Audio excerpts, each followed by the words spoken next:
Good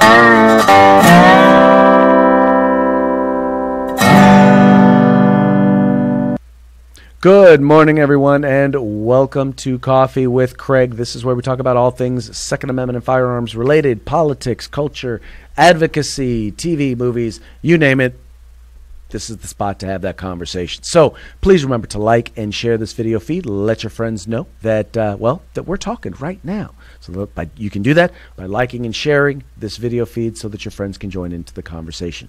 Also, please make it a point to subscribe to our YouTube channel. Follow us on Facebook so that, so that you can get all of the alerts when we're going live. Also wanted to remind you, FPC gear is now open. You can get all of the cool Second Amendment swag at fpcgear.com. That's fpcgear.com. Know that every dollar that you spend will come back into the fight for our civil rights. So, look cool and help the cause. Kill two birds with one stone. That's fpcgear.com. Let's get into today's topic, shall we? All right, so those of you who know me know that I'm a Republican, and I'm not just a Republican. I am a card-carrying member of the vast right-wing conspiracy. I've often said that I became a Republican not because I necessarily agreed with or liked all Republicans. Truth is, I didn't really know many when I became a Republican. But what I did know was that the values were consistent with my own. I became a Republican because of the values. The values were the values that I believed in. And so I wanted to support people who supported the values that were important to me. And so, as I started to get involved and engaged, in particular in the Second Amendment movement, I wanted to make it a point to work with those who supported the Second Amendment. Now, unfortunately, in my 20 plus years working and being involved in the Republican Party, I've come to find that not every Republican is necessarily supportive or consistent on Republican values. And that oftentimes that some Republicans will choose not to speak up on issues, but that some will not only choose not to speak up on issues, but some will actually choose to take positions that are contrary to those that are espoused by the Republican Party. Now, let's forward that and talk about the Second Amendment. There are many Republicans who believe that simply because they have an R after their name, that they are pro-Second Amendment, no matter what they say or don't say, no matter what they do or don't do. So many think that simply because they've never said an anti-Second Amendment thing, that they've never talked about restricting the Second Amendment, that makes them pro-gun. It may not necessarily make you pro-gun. It doesn't make you anti-gun, but it does not make you pro-gun simply by not doing the wrong thing. Now, let's take that to another level. If you happen to introduce legislation or start making statements that are contrary to the values, then one can look at what you're doing, or maybe it's tough to make the leap that you are in fact anti-gun, but I can definitely look at your statement and call it anti-gun. I can definitely look at your actions and call it anti-gun and call it anti-Second Amendment. If those statements, or in particular if your actions are restricting or limiting our fundamental right to keep and bear arms. Now, that is the context of our conversation today as we begin to discuss Senate Bill 1099 and California Senator John Moorlach.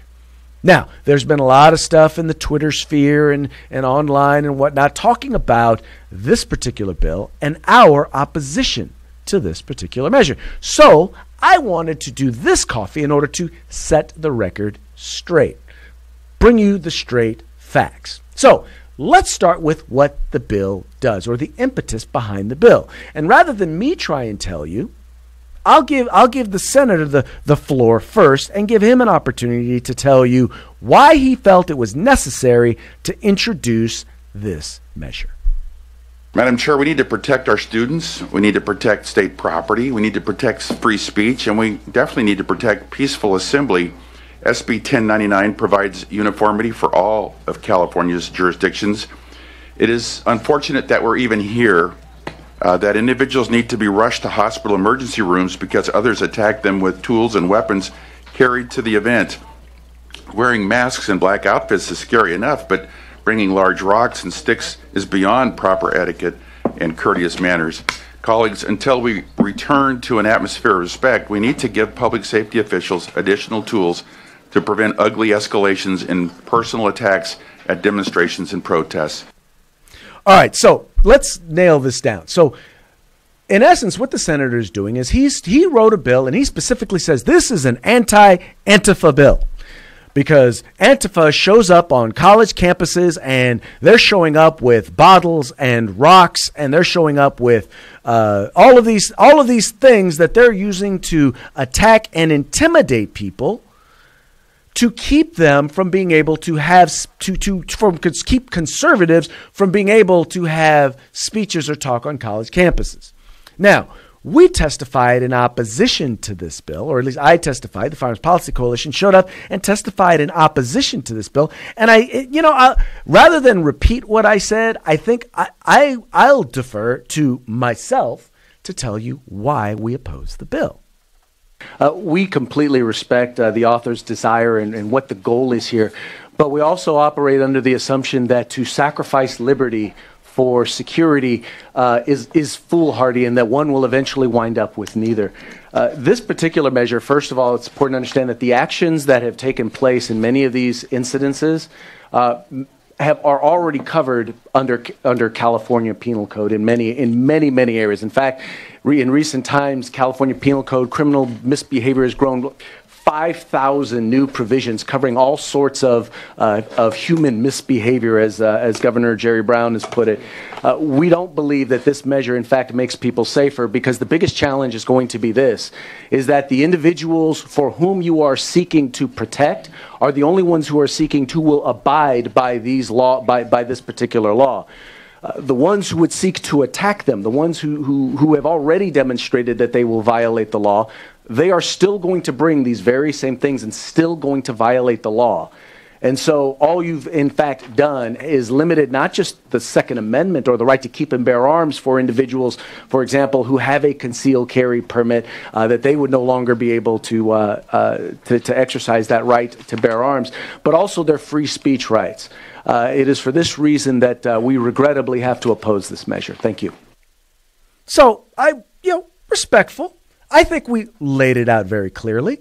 First of all, most of the things that occurred at any of these rallies were already against the law. It's already against the law to throw bottles at somebody. It's already against the law to throw rocks at somebody. It's already against the law to hit someone with a stick. It's already against the law. He was talking about, and all the senator talked about was college campuses, right?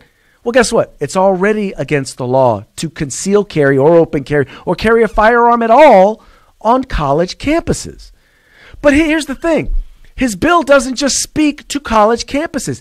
It's anywhere.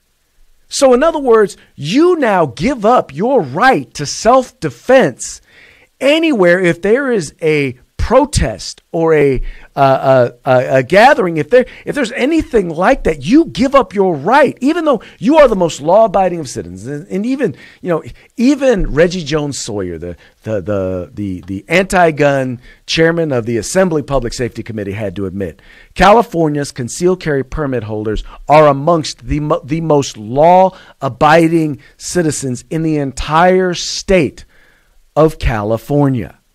Even he acknowledged that. But yet they lose their fundamental right. They lose that right if they happen to be involved, or they happen to attend, or they happen to be near or at a protest. Right? But we're not the only ones who believed that who noted that this was already, that the law already addressed these things. There were two other organizations that showed up to speak against the bill. Madam Chair and members, Kevin Baker for the American Civil Liberties Union, also respectfully in opposition. The bill criminalizes acts done for expressive purposes that are not done for non-expressive purposes. You can carry these same items, including items as innocent as a soda bottle, into a protest and be criminalized under the statute, and therefore we're opposed. Thank you. We do oppose this bill. The bill is well-intentioned, and I understand the frustration with supposedly doing nothing, but we do think that what is banned here is already covered under California law. We don't see the benefit of making the penal code more complex. We understand that the section says it doesn't apply if the person doesn't leave if there's a warning. But this is an invitation to tell people to leave just because, gee, they might have something that looks like it's prohibited, and suddenly there's, gee, you got to leave, you got to leave.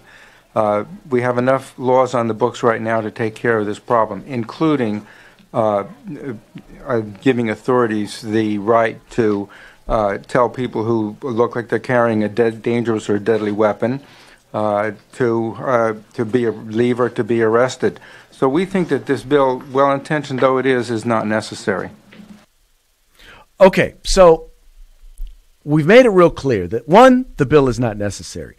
Two, the bill actually restricts the right of law-abiding citizens to keep and bear arms where they would otherwise have the right to keep and bear arms. Now, I've been challenged by some in the media by saying, well, gosh, the state of California already, there are already places, it's already against the law to conceal carry in certain places. Well, you know what? You're right. In fact, and this is the thing, this was the thing that I would offer to that individual.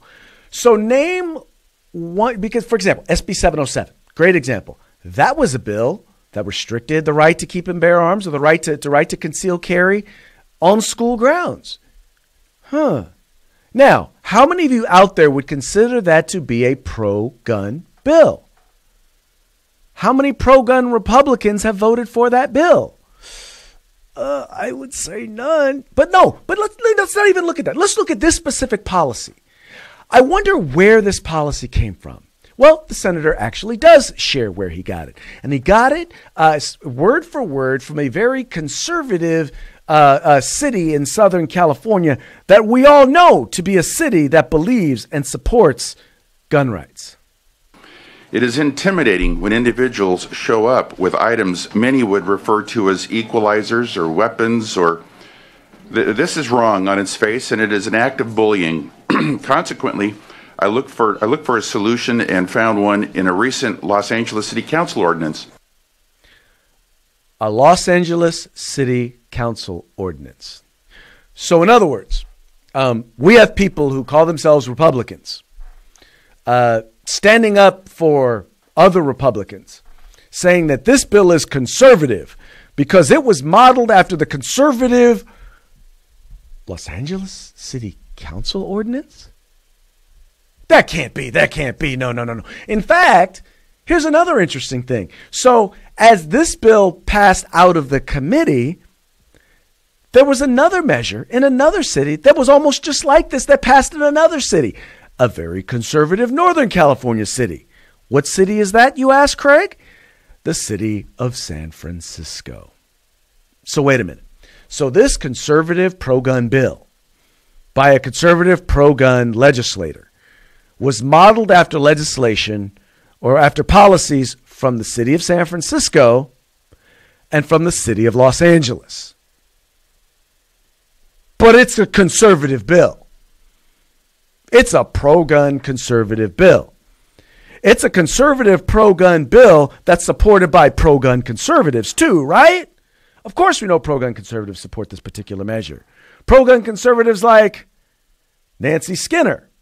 We all know Nancy Skinner. She brought us gun violence restraining orders, right? Oh, wait, that's not pro-gun, is it? Oh, okay. All right. There's got to be someone else. I know. How about this one? How about Hannah Beth Jackson? She's pro-gun, right? Wait a minute. Is that an Everytown sign next to her? Yeah, we all know Hannah Beth Jackson, who has authored many anti-Second Amendment pieces of legislation. Yes, we all know Hannah Beth Jackson. She's neither conservative nor pro-gun. Okay, there's got to be somebody. I know there is a conservative somewhere. Here we go. I have found him, Senator Bradford. That's right, because he carried a pro-gun bill. You know that bill, SB 620, which removed mandatory minimums for using a firearm in a crime. Yeah. Well, wait, he's not conservative pro-gun either. Oh, darn, there's got to be. Okay, all right. I found one. Here we go. I found one. You guys will know this guy. Senator Scott Wiener from San Francisco. Clearly, he is copying his city's legislation. Wait, hold on. Wait. I'm hearing something. You're telling me he's not pro-gun? He's not? But he supported the pro-gun, senator's pro-gun bill. He's got to be a conservative, right? I mean, he's clearly conserving on his wardrobe, right? No? Okay. All right. So let's find a conservative. I know there is a conservative that voted for this bill that supports this particular measure. Here we go. I have found him. Senator Jeff Stone. He's on the Public Safety Committee, and he didn't vote for the bill? You're saying he laid off? He's one of 2 Republicans on the committee, and he laid off. He opted not to vote for the bill. But he's a Republican, right? Oh, he's a Republican, but he didn't support another Republican's bill because it's so pro-gun that he couldn't possibly have supported it, right? Right. Okay. Well, then how did the other Republican vote? That would be Senator Joel Anderson, right? Now, we all know Senator Joel Anderson is a rock-solid pro-gun conservative. We all know that to be the case, right? So he clearly got behind the senator's bill, correct? Oh, come on, really? You're kidding me, right? You're telling me he voted against the senator's bill? So you're telling me that a Republican, a conservative Republican, actually voted against the conservative pro-gun bill? No, he did not. In fact, the senator voted against the Republican anti-gun bill. In fact, let me just be real clear to you. No Republican has supported this bill. There is not one Republican yes vote on this bill. The only Republicans who have voted on it have either voted no or they voted not to go against their fellow senator, and they laid off. A bill that was modeled after policies from the city of San Francisco and Los Angeles.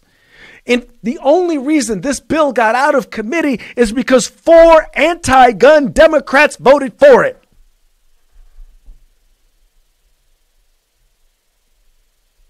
Do I really need to say anything else? Do I really need to come back and explain to you why this is an anti-gun bill? Now, what was really frustrating to me in dealing with this whole thing, in dealing with the good senator, was the senator made it a point to note that the Firearms Policy Coalition, we reached out to them and they didn't offer any amendments. And I wanted to set that record straight.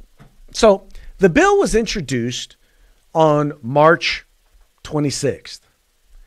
We called them. We only, when it's introduced, the public notice goes out on the 27th. We called them on the 28th. Reached out to a number of members of their office. We told them about our concerns on the bill. In fact, we spoke to not one. And by the way, I just want to make sure to note this thing for you. The senator didn't reach out to us. The senator's office didn't reach out to us. We reached out to them. I reached out to them. If you want me to, I got the emails already. We contacted the senator's office regarding our concerns on the bill and let them know. Initially, the biggest issue that we had was that you needed to include an exemption for CCW holders. No such exemption was ever included. That was a conversation that was had with not just one staff member, not just 2 staff members, but 3 separate staff members in the senator's office. So when he says he reached out, he didn't reach out. He didn't do anything. When he says that we offered no amendments, I will say this. We made it clear. There were no amendments that were going to get us to support the bill. But once again, we stated very clearly and very equivocally, you need to at least provide an exemption for concealed carry permit holders. No such exemption was included. No such amendment was ever included in the bill, except the senator went into the committee and basically said, we reached out to them. They didn't offer anything. Now, mind you, you guys know how we do. All right. I am more than willing to give someone the benefit of the doubt. I'm more than willing to work with someone who's demonstrated that they're interested and willing to work with us. So when we reached out to the senator's office and said, hey, the senator has misrepresented our communications, you probably should address that. And oh, by the way, you need to amend your bill. The response we got was nothing. So here's the deal. And I'm just going to break it down for you. The Firearms Policy Coalition is not a Republican organization. We're not a Democratic organization. We are a Second Amendment civil rights advocacy group. That's who we are. That's what we do. And it's bad enough when we have to deal with folks like this proposing anti-gun legislation.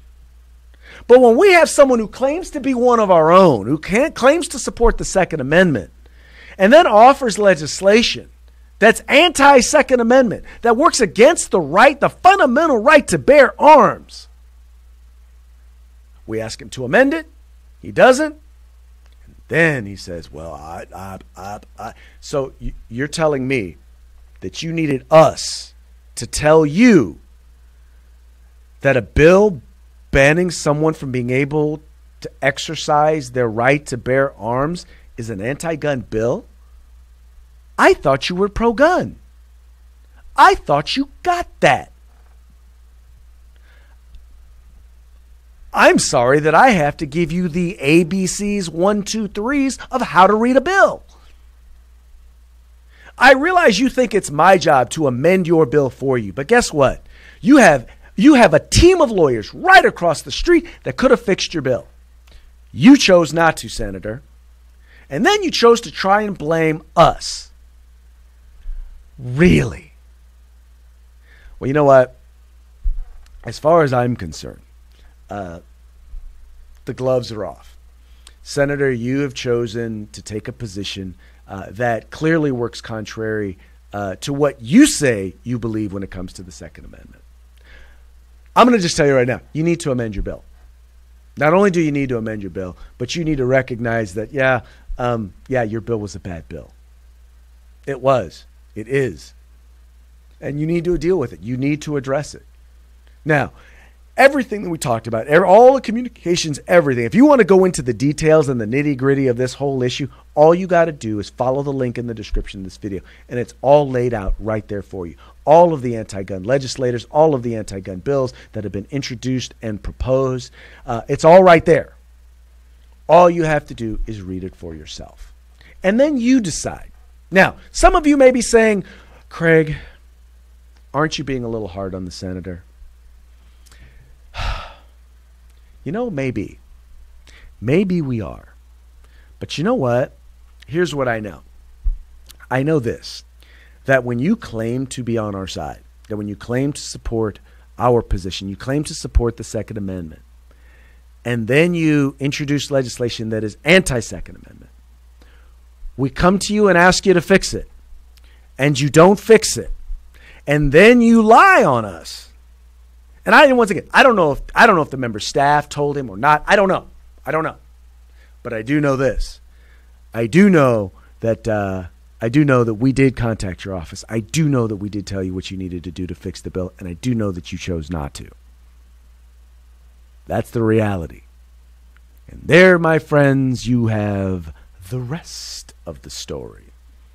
That's going to be it for today's Coffee with Craig. I want to encourage you guys, please make it a point, like and share these videos. Also, make it a point to go to his Facebook page. Let him know that you know about his bill and that he needs to correct his error. I always say in politics, there's no permanent enemies. There really aren't. I'm more than willing and would love to be able to work with the senator on a pro-gun bill if he should ever decide to introduce a pro-gun bill. But right now, the senator needs to correct his error. He needs to withdraw his Senate Bill 1099, or at the very least, he needs to amend it to make it so that it is at least not anti-gun. And if he chooses not to do that, well, that's on him. But know that the truth shall set you free. That's going to be it for today. You folks have fun, take care, stay safe, stay free. If you like our videos, follow, subscribe, like, and share.